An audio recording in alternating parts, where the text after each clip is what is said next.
I'm Laura Helmer, Beacon Board Chair. Thank you for joining us tomorrow for our very first Light the Way Home remote fundraiser. In the Beacon tradition, I'd like to share with you how my involvement with homelessness, affordable housing, and Beacon began almost 10 years ago. It started by simply assisting and advocating for a friend. Within a relatively small window of time, a friend of mine living in Chaska lost her job, experienced family loss, had a few personal health challenges, and eventually lost her home to foreclosure. With no family to turn to, by the time she reached out to a few friends for help, it was too late for us to help her stay in her home. We were left to help pack up her belongings and figure out where she could go. We made phone calls and sent emails on her behalf, reaching out to people and agencies that I never had a reason to come into contact with before.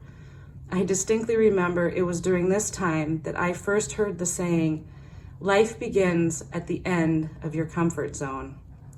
I've thought of that many times over the years in many situations, and it has taken on a new emphasis in 2020.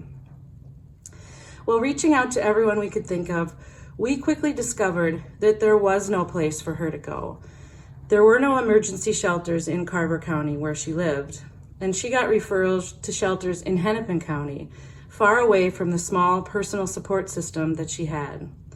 What followed were weeks and then months of searching for a place for her to live. She stayed with friends, sometimes friends of friends. She found house-sitting arrangements on Craigslist. She stayed in a hotel sometimes with a voucher from social services. And I know that she spent some nights in her car. Eventually, she did find a room that she could afford to rent, and then much later, a home that she could rent. And a few years after that, she qualified for subsidized senior housing and found a long-term place to live. I ran into her in the grocery store a few months back, and while catching up on our lives, I learned that she now advocates for others looking to find affordable housing. This personal experience, helping my friend navigate homelessness, eventually introduced me to Beacon. It opened my eyes to the needs of my neighbors and the needs of my community. It moved me to join with others in the vision that all people have a home.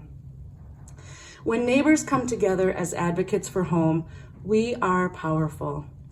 Every Beacon advocate, whether they're new to the organization or have been with us for years, plays a critical role in sending a message to our elected officials and our communities.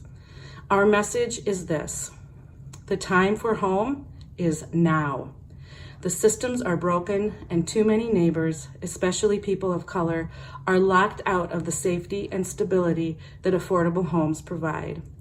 Together, we have what it takes to see that all people have a home. With our gifts, we stand in solidarity with over 10,000 Minnesota neighbors experiencing homelessness. Tomorrow, you'll hear from a variety of speakers. After we all get settled into the remote space, you'll hear from Pastor Metta Herrick Carlson, who will read an original work of poetry to ground us in the important work of housing justice.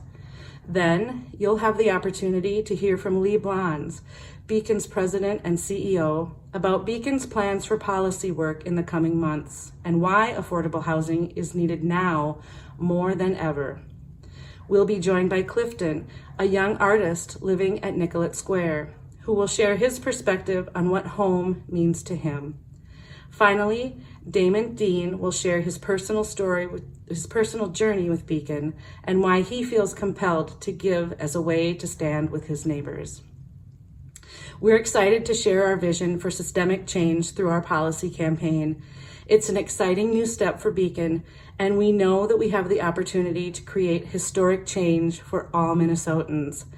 Historic change doesn't happen without historic investment, and it will take $1.5 million to accomplish our policy goals over the next 2 years.